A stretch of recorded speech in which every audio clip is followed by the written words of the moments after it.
We'll try again. Good evening.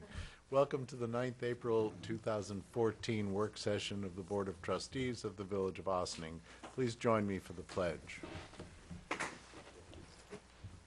I pledge allegiance to the flag of the United States of America and to the republic for which it stands, one nation, under God, indivisible, with liberty and justice for all.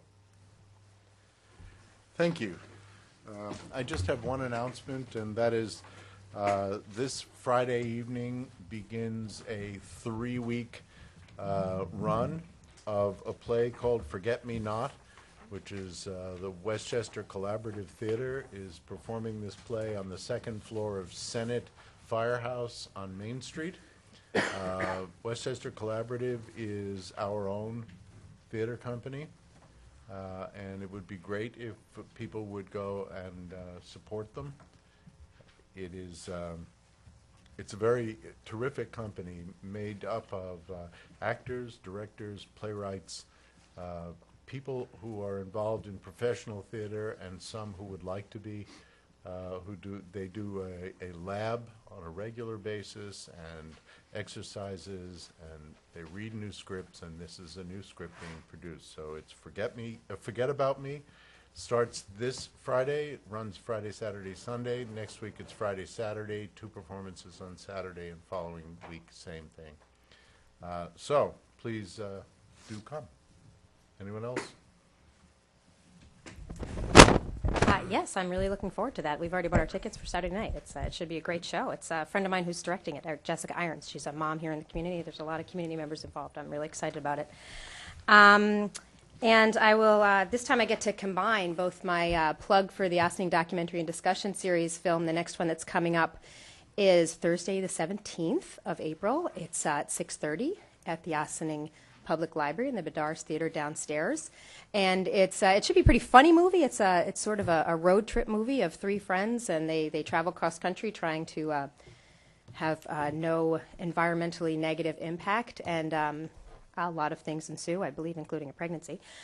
So please do join us for that discussion, and while you're there, you can learn about Energize, the Energize program, energizeossining.org. You can always go there online, but there will be people at the library that night for the community outreach, the library outreach to the community for the Energize program to answer questions and help you get started so that you can get an energy efficiency upgrade in your home or even find out if you're interested in doing it.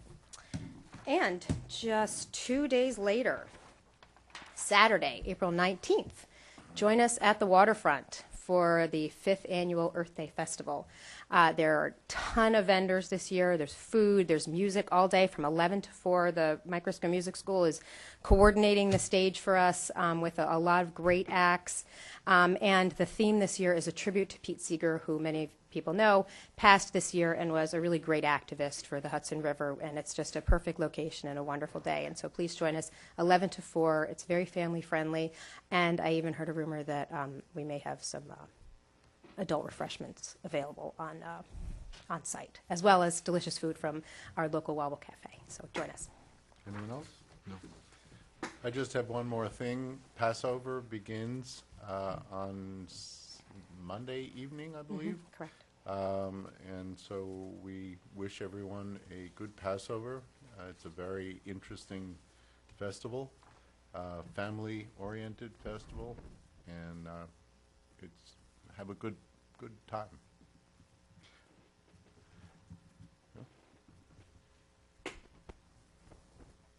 Okay, thank you. Moving on to the discussion for this evening, the agenda. The first item on the agenda is I wanted to give the board an update on the Clearview School and their proposed walk-run for May 19th, a Sunday. The board will recall that representatives from Clearview, which is located in Scarborough and very close to the village line in Briarcliff. It's a school for special children and children in need. Serves a very useful function. However, the representative of the school came to visit with the board in January. They're very interested in having a walk-run event in the village. It would be a Sunday, and it would be an opportunity for people to come into the village and experience all the things that we have going on here. And it would also give an opportunity for them to have some of their parents and supporters come out for a walk run, which would ultimately benefit the school. So in the meeting in January, there was some discussion about the route. There was discussion about any costs that the village might incur, as well as getting the proper permissions and whatnot. I've spoken to Charlie Devlin, who's the executive director of the school. They've been working very hard in putting the event together. They had walked the route with Captain Craven and Henry Atterbury. Their route is proposed to be the same as what Ossining Matters always used to have, which was starting from the aqueduct going up to Mariondale and coming back. They have the permission from New York State to use the aqueduct. They've contacted Mariondale. That's good to go. And they also checked in with Avalon because of all the construction, and the route will be kept clear for them. So that was good. Henry is agreeable to opening up the community center on Sunday morning when it's not usually open, so there'll be no conflict with any other groups. They're anticipating opening it up around 7:30 in the morning, and they'll have registration for the races, which would begin at 8:30 and 9 o'clock that morning. They anticipate, because it's the first time they ever had this event, they don't anticipate more than 100 participants, which they think would be good, and they'd be enthused about that. I spoke to Captain Craven and also Henry in an attempt to try to cover some of the expenses that the village might incur, which would be basically opening up the community center early, any overtime associated with that, and they would be complete and out of the community center and finish with the entire race by 12 noon. And at that time, there are other events coming into the community center, so that works out fine.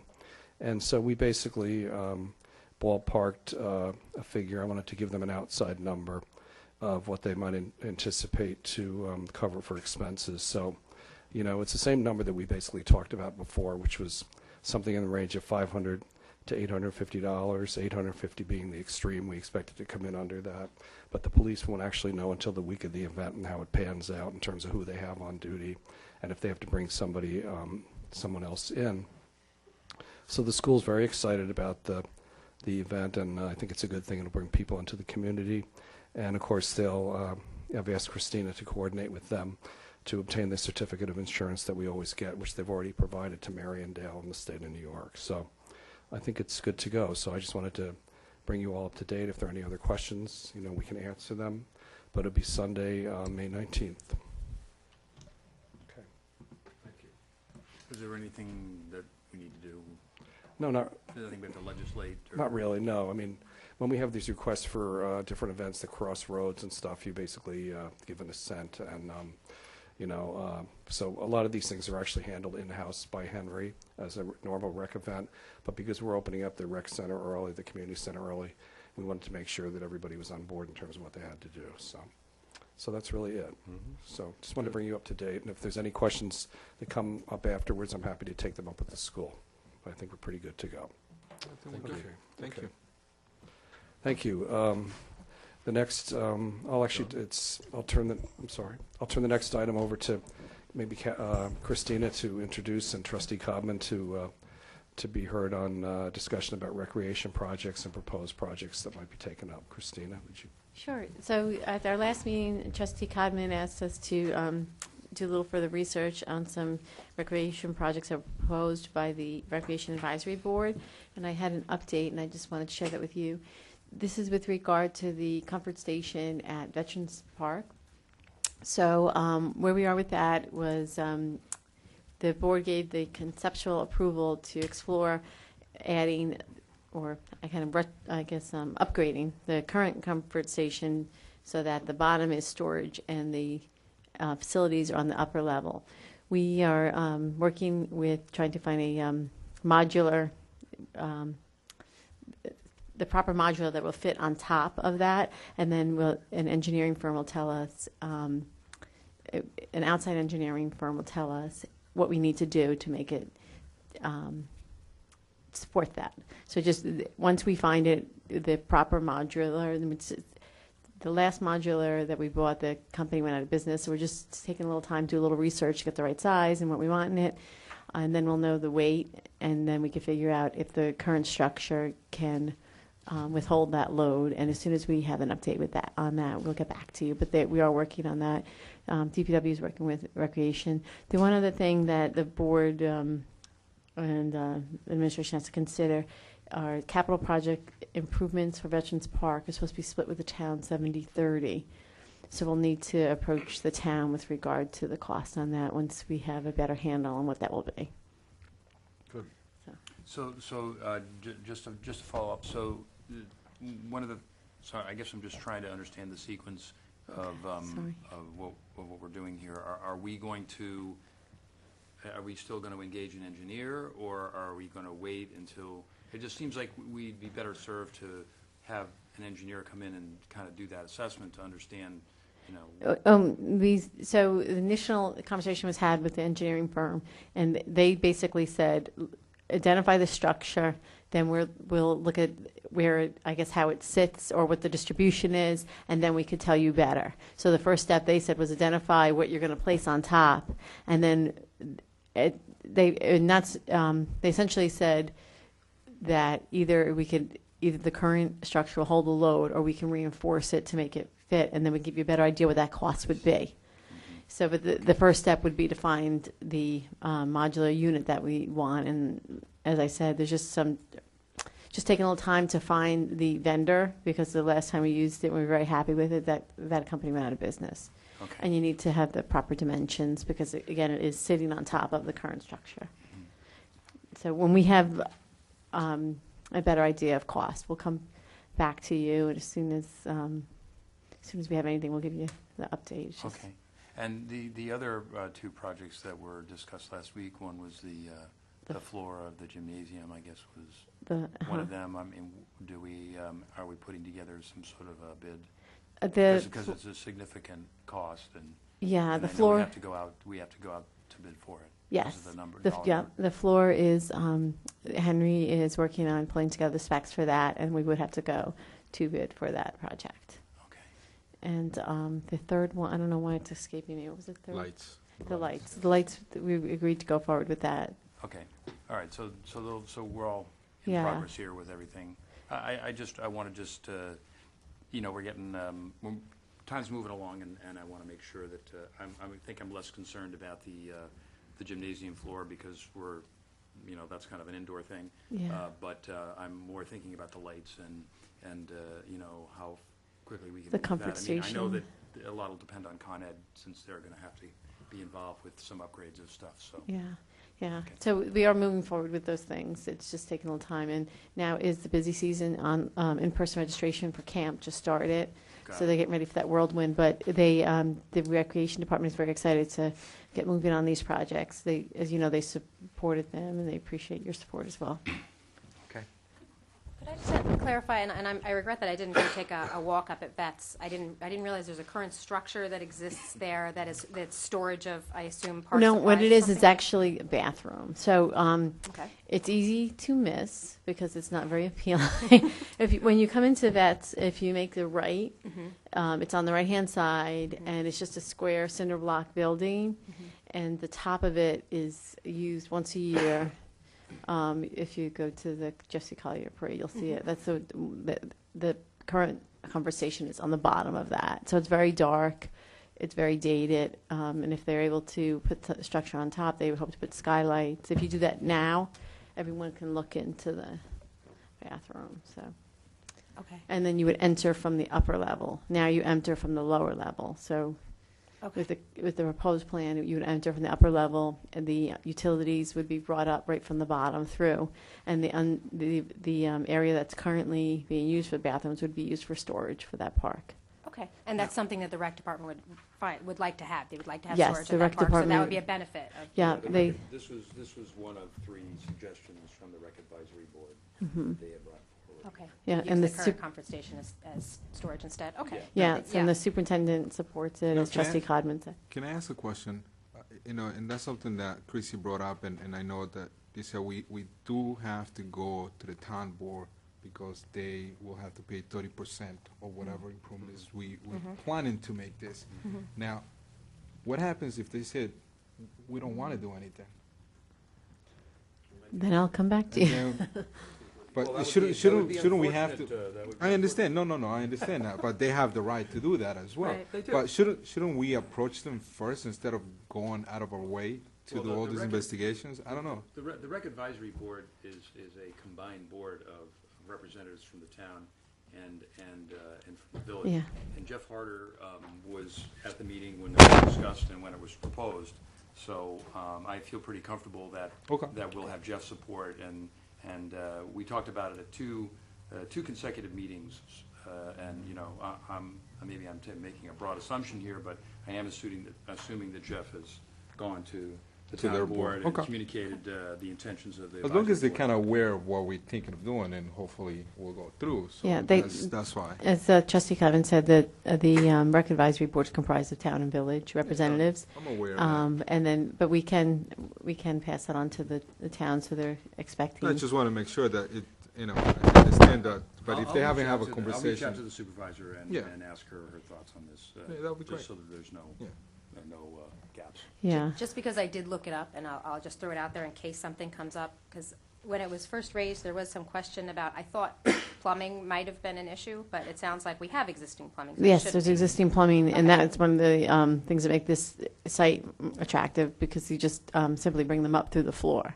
You Okay. extend the plumbing through the floor up to, The Yeah, reason, the reason I was just following up is because I did hear back from the supervisor in Lewisboro where they did do the composting toilets, and they have great things to say about it, and so does North Salem, despite the fact that the rec person there was really very skeptical. So just so you know, they did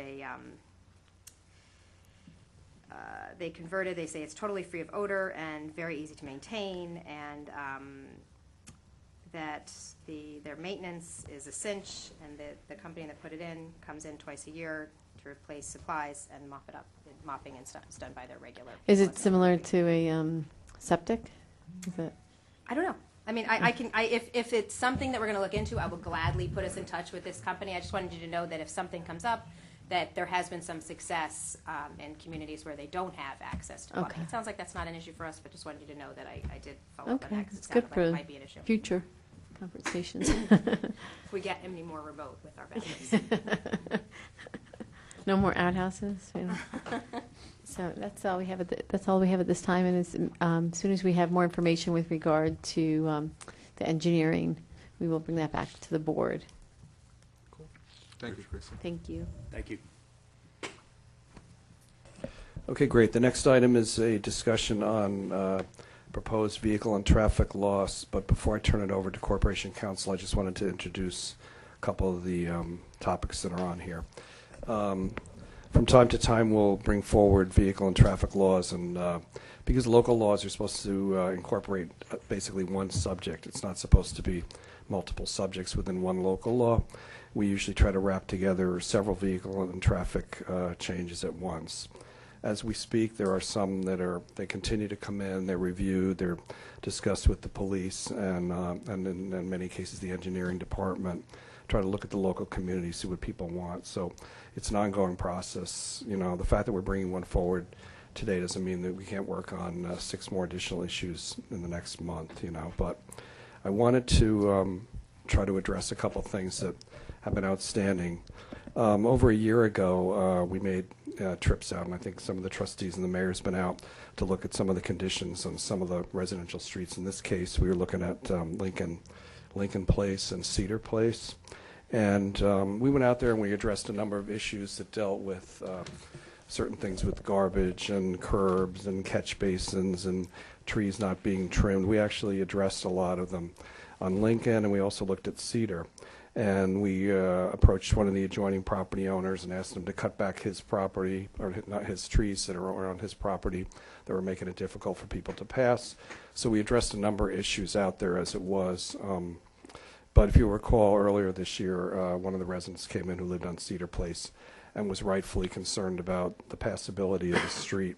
So I think many of us probably drove down there and looked at it, and was virtually, because of all the snow and everything accumulated, it was very difficult to pass. It's a very narrow condition to begin with. I'm going to pass the map around, and you'll see it was not the optimum planning resolution, and not speaking of the written resolution, but it was not the optimal, solution to a problem. When you go down Cedar Place, you get down to a certain point where the hydrant is. I'll pass this around.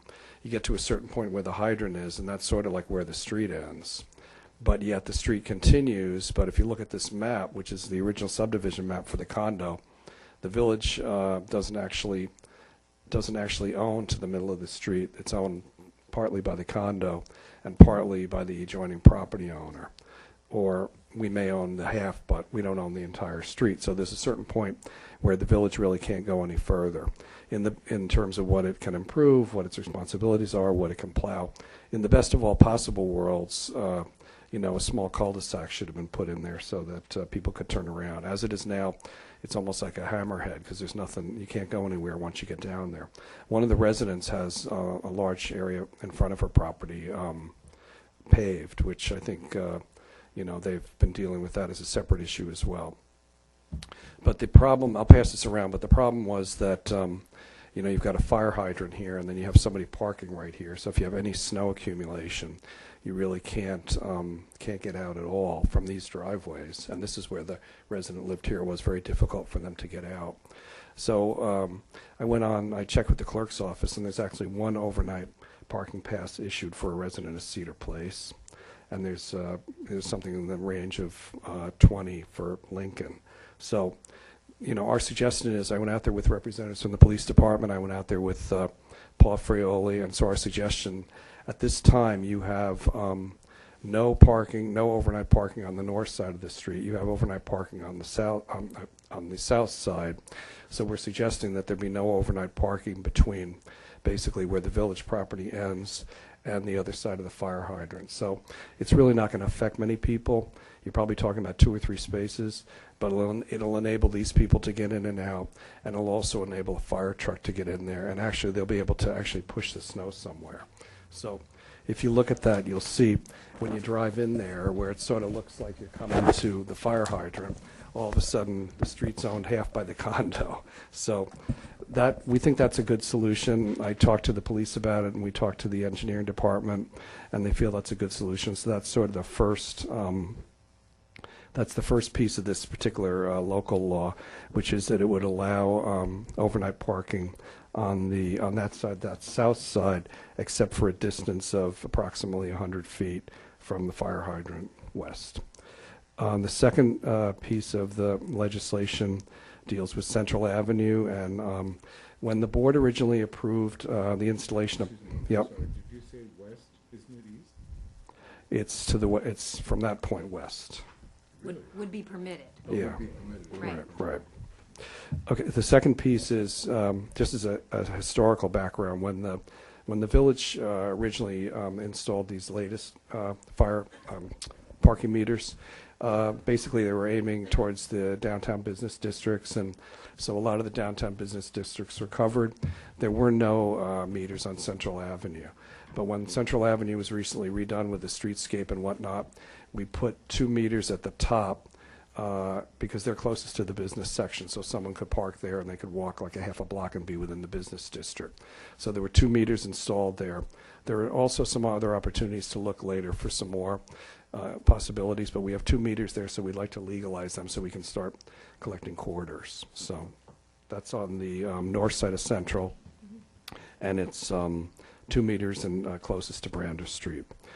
The third suggestion tonight is on Leonard Street. This has to do with the elimination of the We Can Do It parking lot, which the We Can Do It parking lot had a lot of tag parking in that lot, mostly tag parking, and that allows people that were working in businesses there to have a place to park, and it also allowed people to park there overnight. So with the elimination of that lot, it turned out there were a lot of spaces in the lot right behind it, so they were pretty easily accommodated. But looking at the situation there, I identified 2 spaces on Leonard Street, which is right behind the We Can Do It and the stores.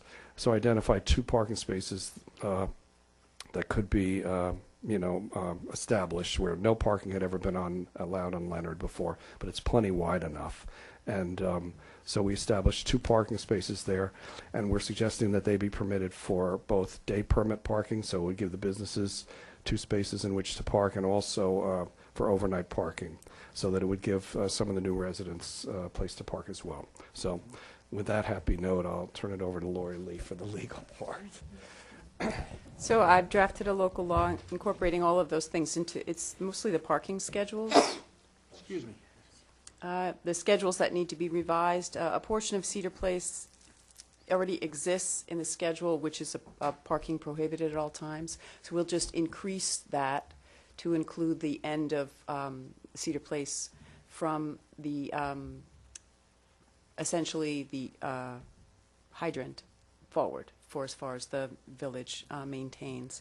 And then the second aspect of Cedar Place is we'll add a restriction on that portion in terms of overnight parking. We will permit overnight parking. So really what we're doing is just compressing the overnight parking by about, looks like 2 spaces, maybe 3 spaces.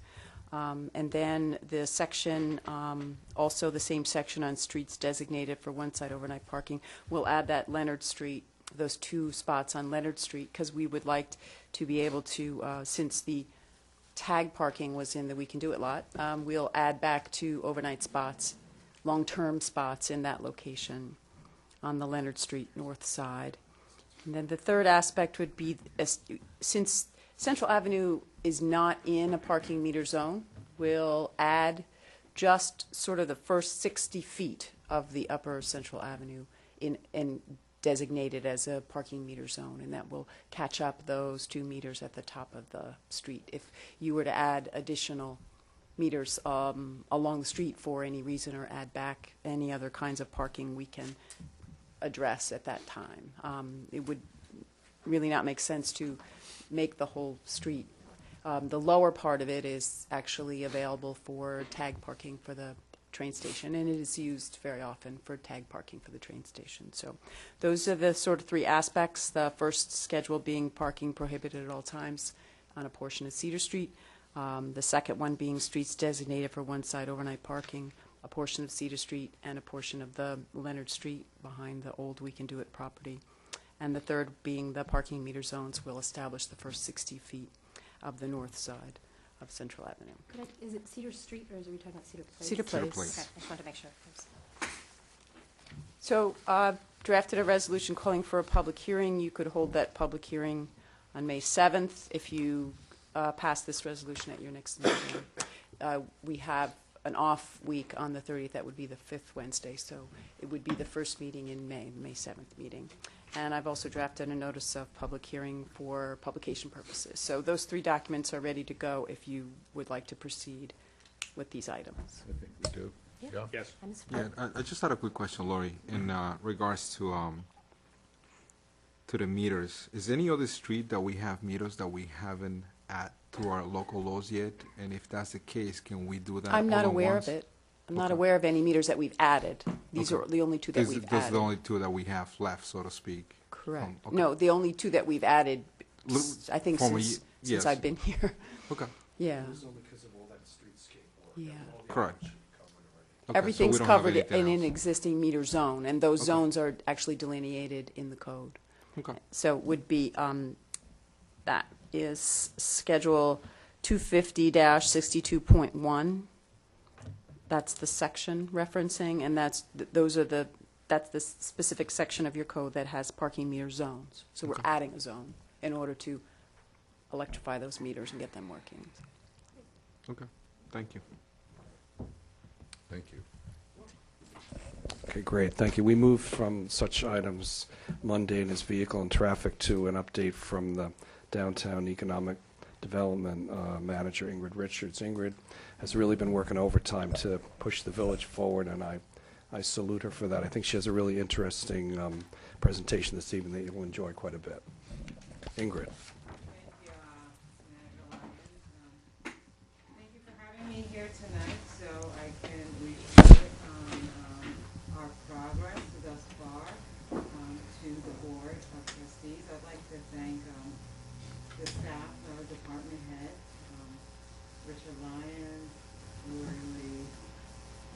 Dixon, Christina Pates, Walter Lilly, Henrietta Berry, Valerie Menastra, all of them who really, work towards getting many of these projects implemented.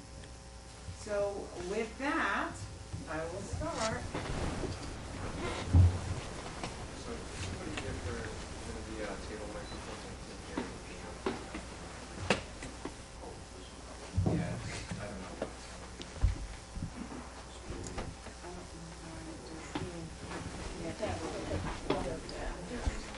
I don't think there's enough. That's perfect. That's perfect.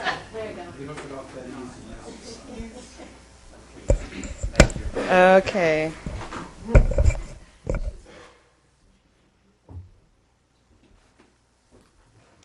So as we all know, our strategic objectives are to, one, increase buying power, and two, to beautify the downtown historic district and eventually the other retail corridors, and work on enhancing our traffic and pedestrian circulation in the downtown area.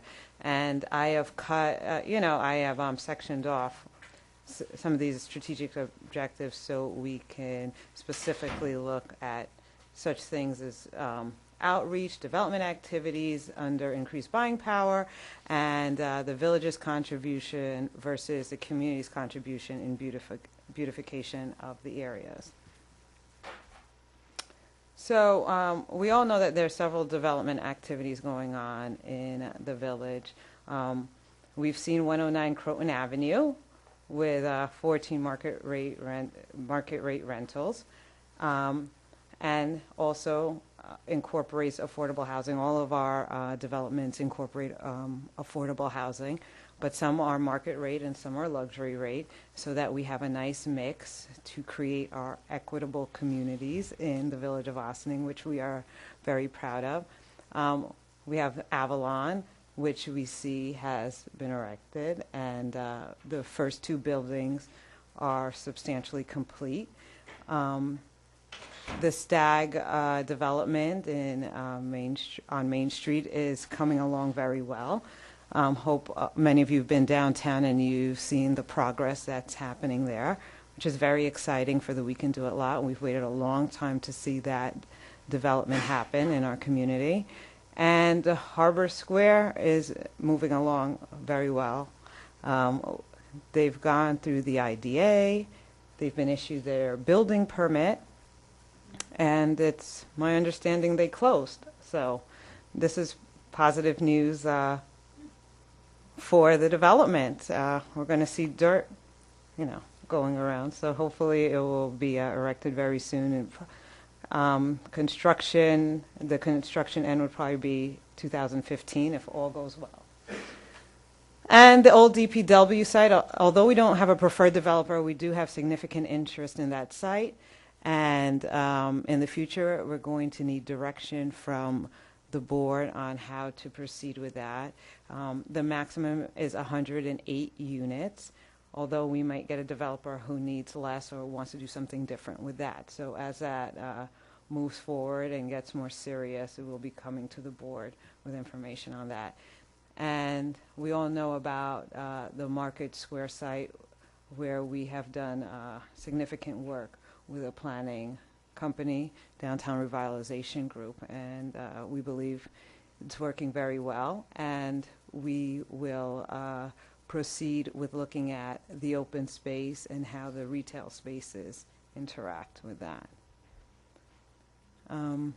So many of the items I discussed on the first page is what's on this page. So we'll move forward. Community outreach activities. The village, we have created the Office of Downtown Economic Development, a catalog of local business. Thank you to everyone who got the word out. It was very helpful, and I'm going to pass that around so that all of you can see that. Here you go. We have sent it to Avalon, and we're going to send it to residential brokers, and we'll also have copies at the Hudson Valley Main Street Summit on April 17th. So this is a way that we're connecting our businesses to our residents and our visitors to the community to assist them in keeping them sustainable. Since I have taken on the position, I worked with the Chamber to provide 2 seminars, one on profitability strategies, and the last one was in November, financing your business. We are also looking to have a NYSERDA seminar where we talk about energy efficiencies for the local businesses. Countywide and regionally, many of you know we have our summit that will be taking place at the library on April 17th, which many of you have received. And this is an opportunity for us to showcase the Village of Ossining to developers, brokers, and prospective retailers. And we've been getting the word out to a lot of municipal officials, to brokers. We've put, we have media has been covering it. There's been an article in the Journal News, and many of the organizations who have co-sponsored it has been sending it out. We even have a notice on the Business Council's website. So everyone is helping us get the word out, and hopefully it will be a very successful event for the village. Do you have a stack of these? Yes. Because tomorrow night is Westchester municipal officials. I gave them out at the executive board meeting, but it's the entire membership tomorrow night. I will give you a stack, so that's why I made them up for you. No problem. Thank you, Mayor. You know, a lot of communities are looking to Ossining to find out what they're doing. They have interest in what Ossining is doing. They're hearing about how we're moving forward in development and our downtown. So at the request of the villages of Mount Kisco and Sleepy Hollow, I went to speak to officials there about our strategic objectives, how we're moving forward, and some of the other miscellaneous things that the office provides to the business community. So I believe that's good news. I believe that other communities are looking to see how our approach, and we all work together to share best practices, of course. So the office continues to work with our public relations representatives, co-communications, to promote events and develop positive relationships with the media to ensure local, countywide, and regional interest in Ossining. And since I've been here, developers call, retailers call. They want to know more. They want to find, obviously retailers want to find the perfect space for their business, but people are speaking about Ossining. And when I go to events that have nothing to do with Ossining, they say, oh, you work for Ossining. I hear all of these great things are happening there. So we're really starting to get a lot of positive energy around the community, which is good. We also have had advertorial in the Westchester County Business Journal and the Fairfield County Business Journal that appeared in the March 24th publication, which highlights our community. And I'll send this around too, so they get to see it.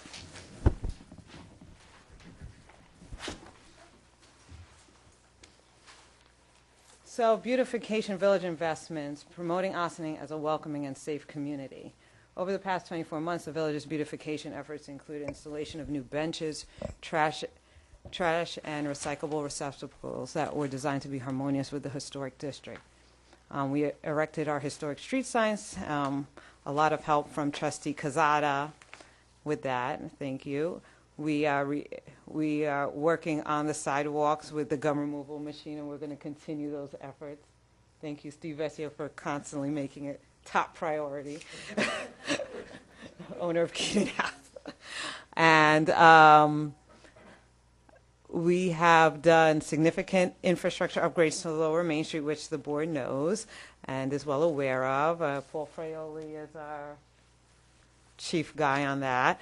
And we have a new community policing officer to tour the downtown, which is fabulous, and it is, we're making great strides in creating this welcoming and safe environment. So we are very thankful for that.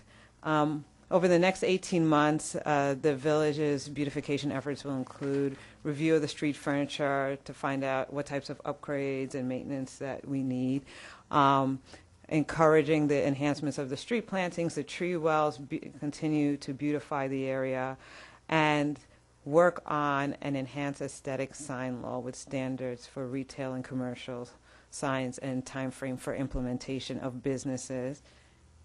If the board agrees, but we think it is time to start moving in that direction. And we're also going to start working with a downtown events committee. We've put that out, and we've got a lot of interest, and people are excited about doing events at Market Square. So that is great that businesses are interested and residents are interested in taking part in these efforts. So the community's investment. Over the past 24 months, the community has made significant investments in downtown Ossining, including, but not limited to, the following. Several commercial property owners have upgraded their facades. As many of us can see in the downtown, a lot of our property owners are taking notice and are doing their part, and we are grateful for that. New businesses have moved in and invested in renovations of existing properties. The Keenan House, soon to be reopened, right? And he's right here, so it's perfect. Vaza Salon, which we're going to have a ribbon cutting tomorrow. We're very excited about getting a tenant into that building that has been a long time. Croton Avenue, we have the Black Belt Taekwondo, Dragonfly Wellness Yoga Studio, which the owner of Dragonfly has amazing energy. Felina Chocolate, young professionals coming in. Gem Fitness, a local resident. So young professionals coming in, investing in our community. That's what it's all about in Ossining. And we are happy that we have these new investments. There's a strong pipeline of business and community-based investment in Ossining. Continued redevelopment of buildings which house local small business, including the former Modern Mode building, which is soon to become a dentist office, the former A.L. Myers building, and a food grocer at the corner of Spring and Maple Streets, which is perfect because I hate those gates. And the fact that there's a gate that's down there, and the fact that we're moving forward with that is wonderful. To give a plug to Kendra from Dragonfly Fitness, she's going to be opening up the Earth Day Festival with a little yoga for everyone. So if you get there right on time, you can join in. Perfect. Thank you, Trustee Garrity. And with traffic circulation and pedestrian circulation, it is extremely important to make sure that we are working on making the downtown work well for our traffic and pedestrians. It helps business. It's a good thing. So as we know, Nelson Nygaard has completed its analysis of converting Spring Street from a one-way to a two-way street at the intersection of Main Street. The village has hired Mazars engineers to provide final engineering of the pilot program to commence in late spring, early summer, late spring. The village will start public outreach once Mazar Engineers has completed that process to our property owners and our merchants and to the Chamber of Commerce. But we want to ensure that the information that we give everyone is accurate and that we don't have to go back and say, oh, well, something has changed. And then once that is completed, the next step will be to look at Route 9 and how we make traffic, pedestrian circulation work from Croton Avenue to the downtown district, which we believe is very important. Mm-hmm. So that is going to be the next step. Good. Other items over the past 2 years that I've been here, we've developed a webpage that provides potential and existing businesses with appropriate financial and operational resources. We created and continue to update the vacant commercial retail database of spaces in the village of Ossining that is used by potential and existing business and brokers as a resource. We've created and continue to update our Facebook page to highlight events and business in the Village of Ossining, which will be a very helpful resource for our Downtown Events Committee so they can utilize that and start to grow that, the likes on that page. And we have developed relationships with merchants, commercial property owners, local commercial brokers, developers, and provide electronic updates of events, programs, and items to support them. So, let's see if this works. So, why are we doing a lot of this? And why are we doing the development? And it may not work right now. Hold on. Sorry, guys.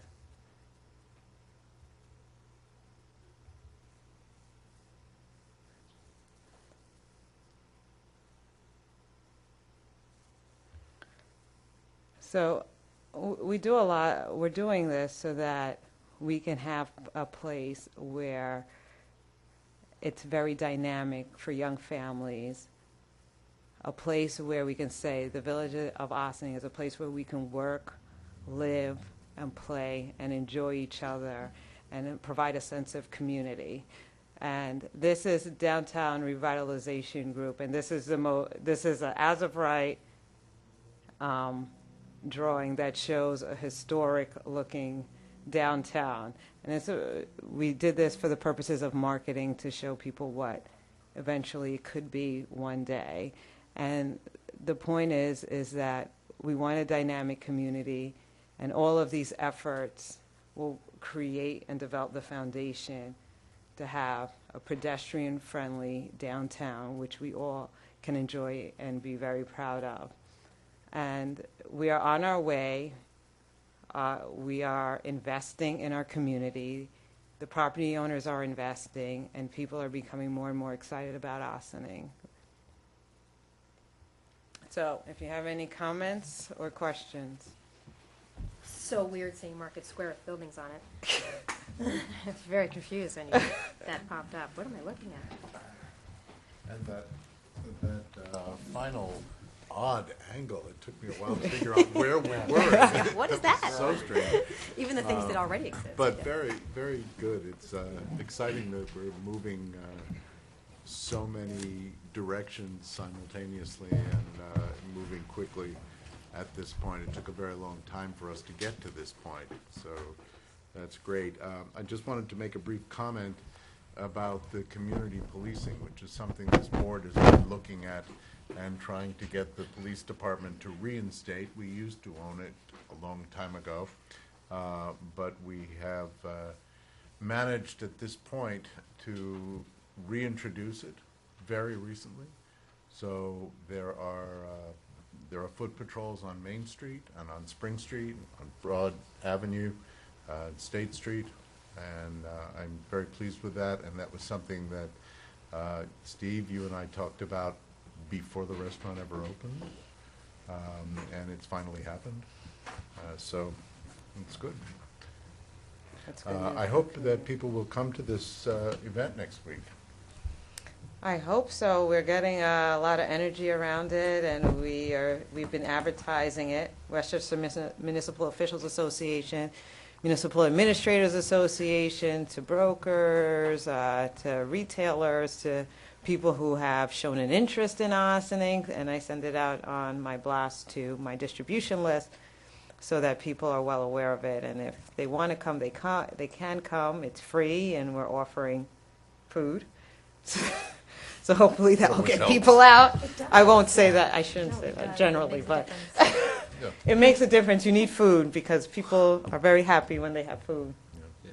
It's just, Ingrid, I really want to thank you for all the work you have done. Thank you, It's Trustee really Quesada. impressive. Thank you. I do want to make a comment, I guess, Mm-hmm. and more like a clarification at the same time of the last two slides that we saw. Yes, yes. To the public, whenever they see this, please keep in mind that that's just a graphic representation of the downtown. Right. We have not decided on doing anything or how it looks, how many No. stories. that is still to come. Exactly. So please, again, this is just a representation for this presentation. Right. Thank you. Thank you Ingrid. for Okay. clarifying. that. Yeah, Ingrid, I want to echo Manuel's compliment to you for all the work that you've done. You know, you're not a full-time person, but you've really been able to create some momentum, you know, and create a lot of energy over the last couple of years. And you know, it's really a credit to you and your hard work. And people are hearing about Ossining, and you know, thank you for everything. And we look forward to much more. So More to come.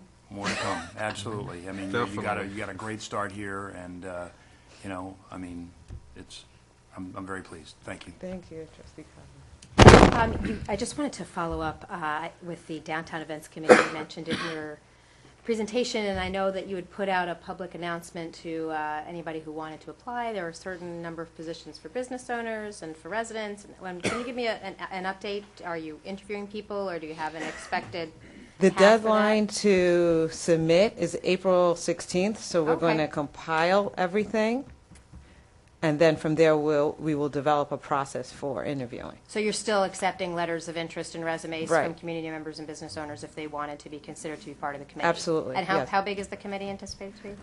Five members. And was it like I 3 think business it's- owners and 2 residents? Or I think it's 3 business owner, 2 residents, but, you know, once we look at it, it's not, It's not written in stone. There's some flexibility. there is some flexibility, yes. But we thought it would be a great, you know, that mix would be nice, but if it, you know, there's a different conversation that's happening with it, that's fine. And- We can look at it. And could you refresh my memory, the interview process for that? Is that with you and Richard? Is that with members of the boards? And then who does the appointing? Well, Richard? I thought that the village manager was going to do the appointing, but again, this is a very fun committee. It's, however we want to handle it, we should handle it, and But the interview should include 2 trustees, the mayor and 1 trustee. Right. The interview process, as we do for all other committees. And since this is an ad hoc committee, we can perhaps expand it more easily than we could one that's locked in the charter. Okay. okay. There's no code designating There's it, no so there's code. flexibility No, on the right. number It is of. very Yes, Right. okay. flexible Right. committee. But you don't want it too big or nothing gets done. Yes, yes. Committed, dedicated, excited people. Just wanted to say about next week's event. Last week, I met with the new economic development person in Rockland County, who, with the county executive, we think, will be coming to this event. Our county executive? The county Their county executive from executive. Rockland, because they want to find out what we're doing here. Okay. They were very excited about this. It's good. So- That's very good news. Great. Thank you for all your time. Appreciate it. Thank you. All right, great. Just one more comment about the community policing. I forgot to give credit to Manuel, who met with me on more than one occasion with the police chief and the captain, and others have met along this as well, but it was that final meeting, I think, that pushed it to actually happen. I think so too. So, yeah. Thank you. Mayor. Thank you, Ingrid. Okay, great. Thank you, Ingrid. The next item is a sort of an update on the Downtown Committee, which was originally formed by the original land acquisition development agreement that was entered into between the Village of Ossining, and it was then Capelli Enterprises for the development of Harbor Square. The original committee was, the Downtown Economic Development Board was originally comprised of 2 representatives that were appointed by the board, and 1 was appointed by the developer. Those 3 people are still in place, but under the recently signed amended LADA that was signed now by both parties, the composition of the board is to be increased by 2 additional parties, one of which is to be appointed by the developer, and one of which is to be appointed by the board. So I think, Christine, if you had something to comment on this, otherwise we're looking for direction. I guess we would advertise as per normal or however else the board would want. Yeah, I was just going to actually make the announcement that we did need to increase it, and I would like to start advertising our web blasts for the same. So 2 new members. I'm sorry, I don't recall that being part of it, that one of them would be appointed by the developer and one by the board. Yeah. That was the case? Yeah. Okay, I did not recall that. new members? Yes, Yeah. That is not true. correct, I thank you. Is it both on? No, both it's of them just for- one On by the page developer. 13 of the supplement to the letter, on page 13 of the supplement to the letter, it's clear that both new members are to be appointed by the That's board. interesting, because Because he wanted to keep the he wanted to keep the proportions the same, but when you pushed back, they certainly agreed that you would be appointing both of the new members. Okay, so I Great, stand thanks. corrected. Thank you. Are we looking for very specific people, like someone from the Historic Preservation Commission or a merchant, or are we just going to put it out as a general announcement? You have an architect, you have a citizen resident member, and you have a representative from the developer, so I guess you could reach, it's sort of up to you, you know? What kind of Which should be like representation do you think should be on there? Someone from the downtown, you know? Yeah. I would figure someone from the downtown and at least, I don't know, who else, chamber. I mean, some of them, they do belong to the Chamber of Commerce, so I mean, Right. if it's a representative from an owner, Yeah. it could be a combination, it had to be a member and an owner and someone else, it could be a resident, I don't know. Well, I'd be really interested in reaching out directly to the chamber members and to any downtown business owners or property owners. I think those would be If you really probably a valuable property owner, perspectives on the, You know, a business owner and a property owner that- from yeah, I downtown, mean- I think that would be the great mix. it's nice if we're not locked in and we have some flexibility, but I feel like we should really make Yeah. sure that anybody in those positions knows that we'd be interested in having them, Definitely. participate. And I'm just wondering, is there, are there terms, like fixed terms that need to be renewed for the current committee I don't members? believe Or there is. I'm not aware of any fixed terms for the current committee. Just the makeup of the committee is the only thing I think you talked about with the developer. There weren't any fixed terms established. I suppose you could make it as formal as you needed to. Once you had a committee established, then you could sort of set up bylaws from But it's within. only partly ours, so we would have to get an agreement with the developer. No, what I'm saying is, once the committee has established the numbers, then you... Then we can go th- from there. Then those Right. individuals could really set forth some bylaws. Yeah. That's Yeah. fine. I just wondered if anybody who is on it right now is going to be up for renewal and, that sort of thing, but it's all, Not the right stance. thanks. So, Basically, you reach out for members of the business community. And owners of properties I was- downtown. Well, I was would gonna include recommend something we in the reach web- out to everyone in downtown. Yeah, I was not gonna- just that. You never Sure. know who's going to show up. I was going to put a notice in the web blast and Yes. see what the, when we throw the net out, what it casts. Because sometimes when you try to narrow it too much, it limits the participants. And it's Oh. not in the bylaws that it's limited to those people.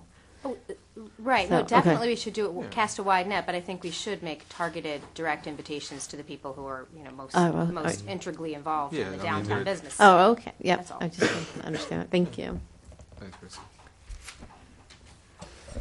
Okay, great. The next item is, it's sort of routine. It's something that the village does annually where you call a public hearing in the event where assessments are about to be levied against property for sidewalk or driveway improvements that were made by the village.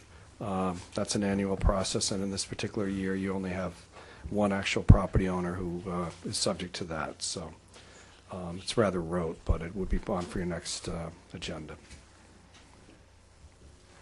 Okay, next item, Lori Lee, discussion assessment roll amendment for 47 Hudson Street. Yeah, we have an unusual set of circumstances based upon timing. As you recall, you passed a resolution on March 19th authorizing a refund of taxes and an adjustment of the 2012 assessment roll.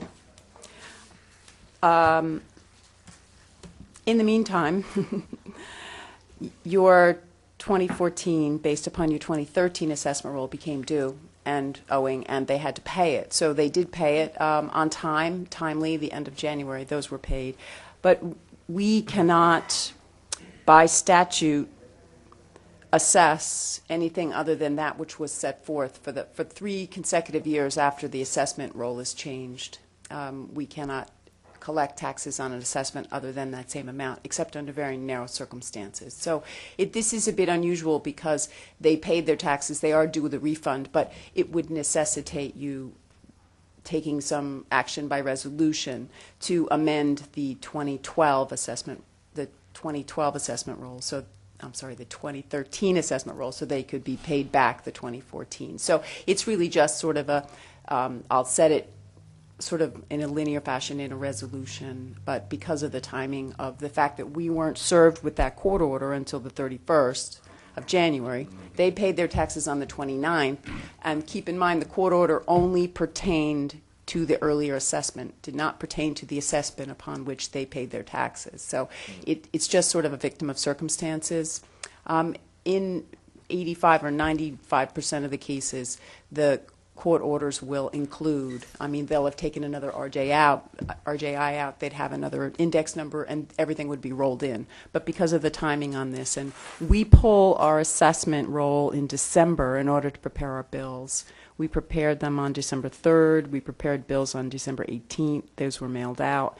And as you know, the first installment was payable on the 31st. In the meantime, we were served with the order on January 31st. So it sort of crossed in the mail.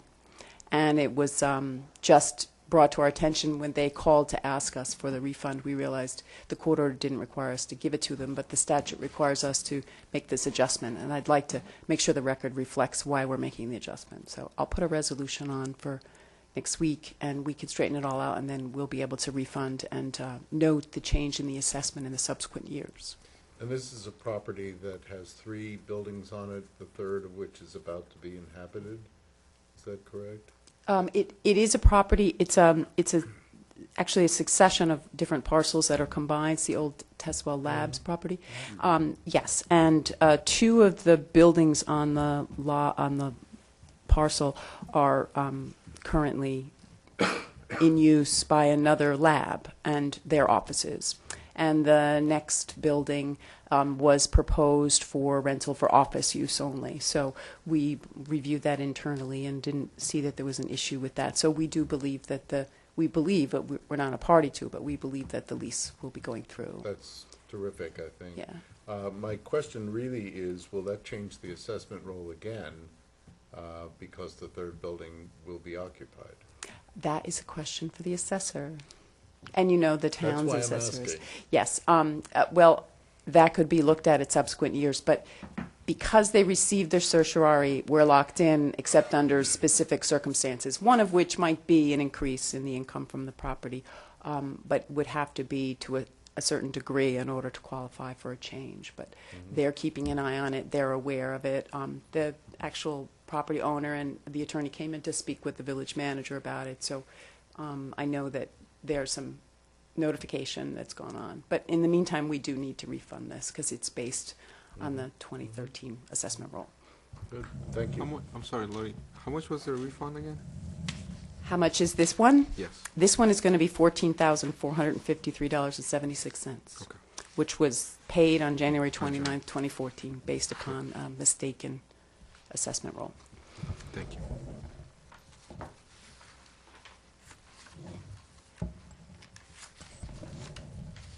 Okay, thank you. The last item on the public portion of the meeting is trustee liaison reports. I'll turn it back to the mayor.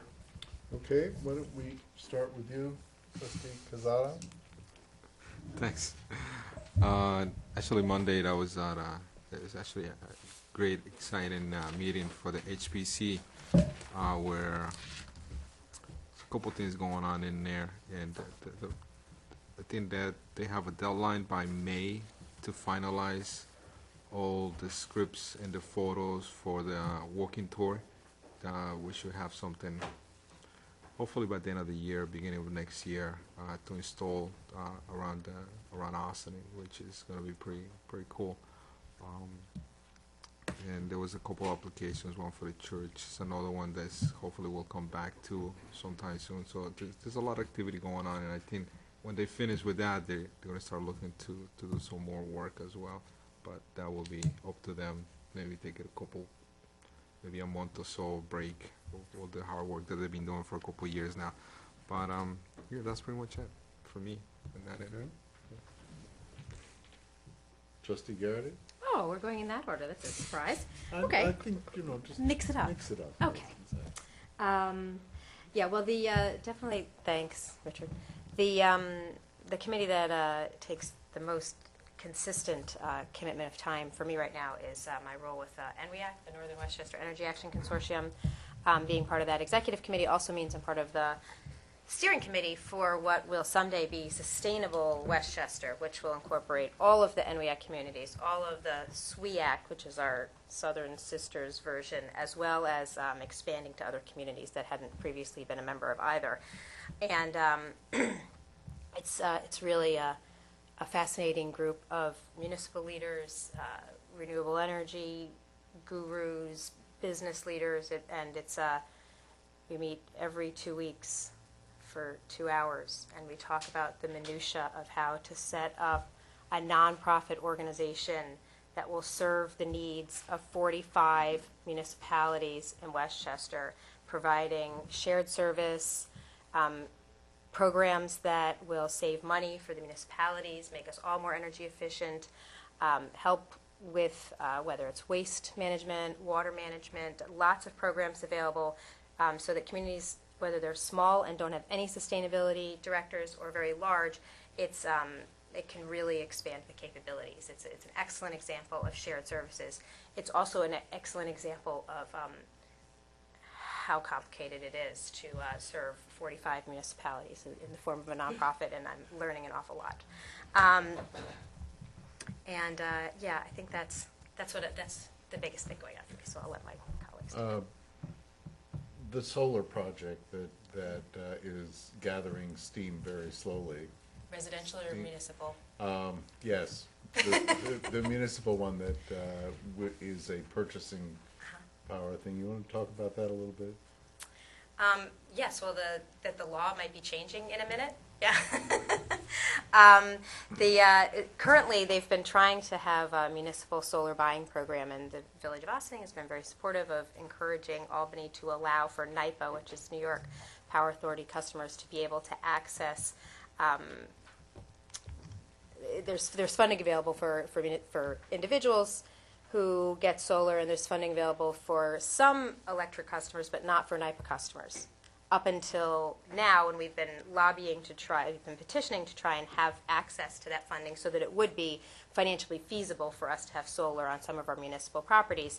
And now it looks like that whole policy may change so that municipalities will have access to it, not directly from the efforts that we have been leading, but it could really open up the gates for us to take advantage of solar. This would be our being able to take advantage of a NYSERDA program. Right. And it would be building by building. We wouldn't have to sign on for the entire village, but if there's a building such as the DPW headquarters or Giant flat roofs with sunshine are really exactly, great. Yeah. We could do it just for that building. So that's very exciting. John? Well, I'm not sure everything is dynamic as that to talk about, but it sounds really cool, and I hope we're able to make that happen. Very exciting stuff. Through the last couple of work sessions, we've had a chance to talk about some of the activities of the Rec Advisory Board, and that's a group of folks that's a real collaboration with the town and the village, and I think they made some great recommendations to do the tennis lights and to work on a couple of the other things, the floor of the gym, and in addition to the bathrooms up at Vets Park. So obviously that's ongoing, and I think that's a committee that operates very, very well, and it's a pleasure to work with all of them. The fire chiefs, I'm pretty much in contact, not as a group, but individually. I'm speaking to them usually once a week. I'm in touch with Jason or one of the other chiefs to talk about what's going on.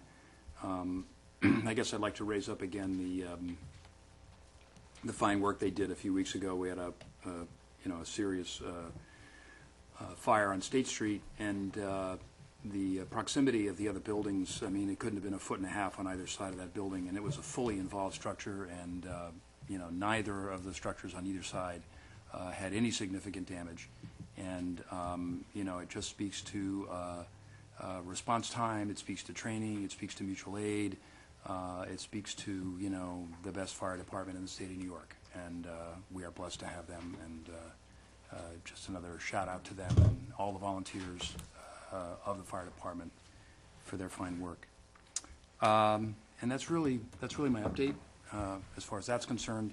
I did, however, have sort of an informal meeting with Andy Tees and Paul Fraioli yesterday. I had a chance to go have a tour of the operations center as well as our amazing water plant. We have the finest water in Westchester. It's tested. We have a certified lab that tests it, every day. We're blessed to have tremendous infrastructure and infrastructure services here in Ossining, and it was very educational, and it's just we're very lucky to have all that. It's not the sexiest thing in the world, but it's good to have great services. So, thank you. Thank you. A couple of things. Richard, would you talk briefly about the Arts Westchester event last Friday? So the Village of Ossining was honored last Friday by Arts Westchester by being given the President's Award for the bicentennial sculpture exhibit that took place last year as part of the bicentennial. It was a wonderful lunch, and we had a really great time. There were about 500 people there, and the village was widely recognized. We received the award from the Deputy County Executive, Kevin Plunkett, so it was good to be able to catch up with him as well. And it was just really, really great. It was an opportunity for the village to shine again. A lot of people were really impressed, and we had a great success, and it was just wonderful to be a part of it. Thank you. Good, thank you. This morning I attended an event at the Westchester County Association where Governor Cuomo spoke for about an hour and a half, including taking some questions about his new budget. I say his budget because he had proposed a rather difficult budget, and the Assembly and Senate passed much of it, not all of it. Difficult for us, difficult for all local municipalities, and it continues to be difficult in certain ways. There are certain good things. AIM funding, which is funding to local municipalities. It does contain $123,000 in miscellaneous financial assistance to 4 newly incorporated villages. Wait, didn't the governor say there were too many incorporated villages? The main theme this morning was that of the budget is that there are too many municipalities, municipal governments, which includes towns, villages, counties, fire districts, school districts, whatever. There are over 10,000 of them in the state. So he's come up with some extra money for the 4 most recently incorporated villages. I think it's a good thing they incorporated, but they don't seem to. And an additional $2 million in per capita aid for the rest of the villages of the state, which is also odd since he wants to dissolve many of them. But who knows? Transportation aid, CHIPS aid, has a one-time increase of $40 million for extreme winter recovery, such as potholes and the like. How much? $40 million. That's it? Yeah, divided by 10,000 communities. Wow. Please. Can't get a piece of that. And the big item was the tax levy freeze, the cap and the tax levy freeze. For the first year, which is the 2015 budget, those communities that stay within the cap and have not enacted the law that allows you to go over the cap, or has stayed within the cap and repealed the law that they enacted that allowed you to go over the cap, those communities' residents, assuming, of course, that all of the taxing entities do this, will get a small check in the mail 2 weeks before Election Day. The next year, in order for homeowners in our jurisdiction to receive property tax credit in the second year, the local government must certify that it has stayed within the tax cap and there is no law to override, as well as develop or participate in the development of state-approved government efficiency plans that features shared services, cooperative agreements, mergers, and/or efficiencies that, when implemented, will achieve savings for taxpayers. The plans must include initiatives that will generate savings for 3 consecutive years equal to 1% of the combined tax levy of all the local government participating in the plan. And the plans must be submitted at a certain time, and they will apply to the fiscal years 17, 18, and 19. For local governments that develop our own plan instead of cooperating with others, we have to certify that we will undertake our best efforts to implement the plan by the end of the fiscal year beginning in 2017. As a result, the projected savings must be 1% of our 2014 tax levy for each of the 3 years beginning in fiscal year that commences in 2017. Are you confused? Yeah, so is everybody else. They have not come up with a lot of the rules yet. For instance, were we to respond to an RFP from the town, which the supervisor says she's going to issue, and were we to be the chosen entity to provide police services, our tax levy would be busted through the ceiling, even though they would be paying us in an IMA agreement for the work that we'd be doing, but our tax levy would have to go up in order to cover that initially. So do we get the same break that they got when we dissolved our court? It's unclear. Well, we already got hurt on that. Yeah, we got hurt on that one, but this is the opposite direction. Will we get the additional? allowance and the tax cap. We don't know. Tax rate. We don't know. Nobody knows. Levy. They haven't issued the development. send a check to every resident. Unbelievable. And the check is like. Well, we're gonna be paying for that. Yeah, we're gonna be paying we're all for gonna that. pay so for that. No, Right. We're gonna pay to send somebody a $15 check. Yeah. I pay. We're gonna. Well, Per person. They're Yeah, we're saying gonna it's send it gonna be back and around we're gonna pay it back, $350, but Oh, it's $350. but $350, considering that you may have to give up filling potholes or having police protection in order to achieve that, I think that's penny wise and pound foolish. But what he said was that he has tried to get communities to consolidate, and so far only 2 since he passed his consolidation easing law that have consolidated. He didn't point out that one of them is a dismal failure, and we all know which one that is. But he now is counting on the taxpayers to force the communities to consolidate. It was a very strange sort of evening or morning.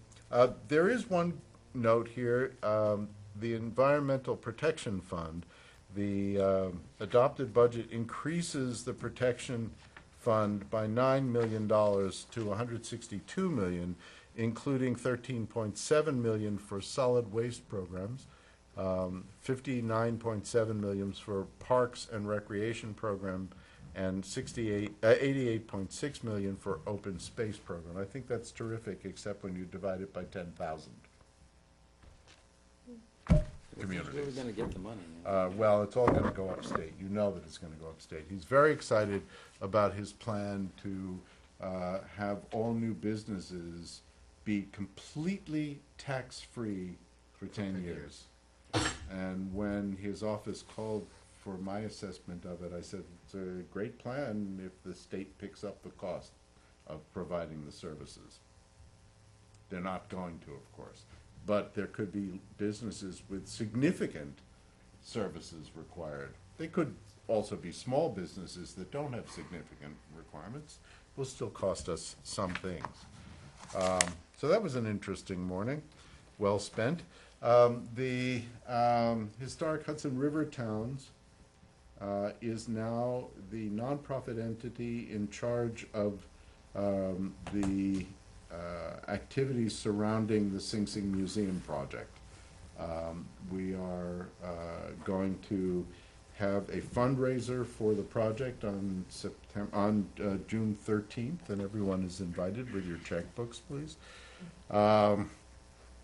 It will be here at the community center, so that people who aren't aware of the small museum we have there will become aware of it. So that'll be a good one. Next week is, on Wednesday, is the Pace University Land Use Law School event that we've been talking about. And I want to invite trustees to it. There are two issues. It's a 2-hour event, and we need to tell them before the end of this week, by the way. What day is it? It's Wednesday from 8:30 to 10:30. Wednesday. The 16th. Yeah. There are two issues on the table, and one is the rollout of the grant plan that is being developed by PACE, and the other one is downtown economic development. So, but since that's a 2-hour program and there are two big issues, I don't know how much will actually happen in that first event, but I'm very excited about it. As Ingrid said earlier, or somebody said earlier, the Harbor Square has now signed all of the documents, and they are going to start pounding the pillars, what are those things called? Piling, thank you, on the 21st. And they will have a major groundbreaking ceremony, again, I might add, since we had a major one in 2006. But we will have a major groundbreaking ceremony. At the IDA hearing, there were a number of people who spoke against giving the IDA benefits and the pilot to Harbor Square, but the hearing officers said that they had not heard anything different from what they already had heard, and they were predisposed at that point to allow all of that to happen. And the people who spoke for it and spoke quite eloquently, I want to personally thank you all, and that is John and Ingrid, who was here before, Bill Janicki, Jerry Fiala, who not only is the executive director of HHRT, but he used to be the village manager here in Ossining a number of years ago, and Jerry Gershner, who is a real estate person. There were a couple of people who spoke who did not have the facts in front of them, so they were not very positive towards the actions of Ginsburg, and my having been to a meeting, they sort of turned it on me too, but they in fact were informed of what they had asked for. Unfortunately, it never got beyond the one person who received the letter in November that they had asked for. So they now are aware of that letter. Also at WMOA, we've had a couple of very interesting meetings, executive board meetings. One had a lot to do with CDBG and the future of CDBG. We are still not aware of whether the county intends to continue with its consortium. If they are not going to continue, we've gotten a ruling from the state, or from the federal government, from HUD, that we can join the state's over umbrella, which means that we would be vying for CDBG money with every other community in the state. And you know that the governor is really sort of aiming most of the benefits of everything upstate. Or we can, since we are no longer, we will no longer be in an umbrella group that has 150,000 people in it, as the consortium currently does, we can forget about CDBG. This is really very unfortunate because we are one of the 2 communities who have over the years gotten the most money from CDBG. For those who don't know what I'm talking about, it's the Community Development Block Grants, which are given to, it's federal money that is given through the county at present to communities that have significant populations whose income is at or under 55% of area median income. And the area for our area is Westchester County, which means the median income is quite high, much higher than most other counties. So Ossining has always been, our median income is about 80% of the area. So we have a lot of eligibility for these grants, and we already have lost a number of them, and we will, although we have given to the county planning board our druthers for the future, which we have to do in case they do pick it up, it may go nowhere. The other major interesting thing that's going on is that the county charter revision board has come up with a lot of different and unusual proposals, some of which are now reaching the county legislature. And the one I want to specifically address is that they are proposing to have a county department of assessment, and that all revals and all assessment will be done under the county umbrella. And since nothing has been actually enacted or even actually proposed in any legislative form, one of the thoughts is that they would engage the individual assessing teams from the various communities in order to do this work. But that would require Westchester County to start a new department. So stay tuned on that one. I'm going to go back briefly to CDBG. An attorney from Mike Kaplowitz's office, and Mike is the leader of the legislature, told us that when the CDBG consortium was put together, the law was very specific about it. It said that the consortium would be renewed every 3 years without having to go back to voting. Forever, it would be renewed every 3 years. And since that was an act of the legislature that created it, it cannot just be abandoned by the executive. The problem is there have been a lot of issues in which the legislature has insisted on various things, and the executive has said, okay, but I'm not funding them. So it could be that the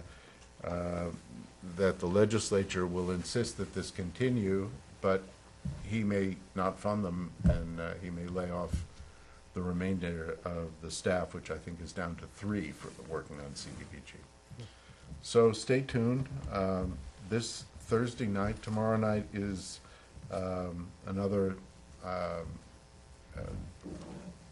Westchester Municipal Officials Dinner. John Nolan is the speaker. So if anyone is interested, please do come. Thank you. Okay, great. Thank you. If we could have a motion to adjourn, we intend to go into meeting subsequent to this with legal counsel to discuss legal matters, but we will be adjourning the meeting. So moved. Second. All those in favor? Aye. This ends tonight's board meeting. We will see you next Tuesday at the courthouse, 8688 Spring Street at 7:30. Have a good weekend. Try to go to the theater at Senate Fire House, or the former Senate Firehouse. And we'll see you. Have a great weekend. The weather is getting better, so maybe you want to spend some time outdoors.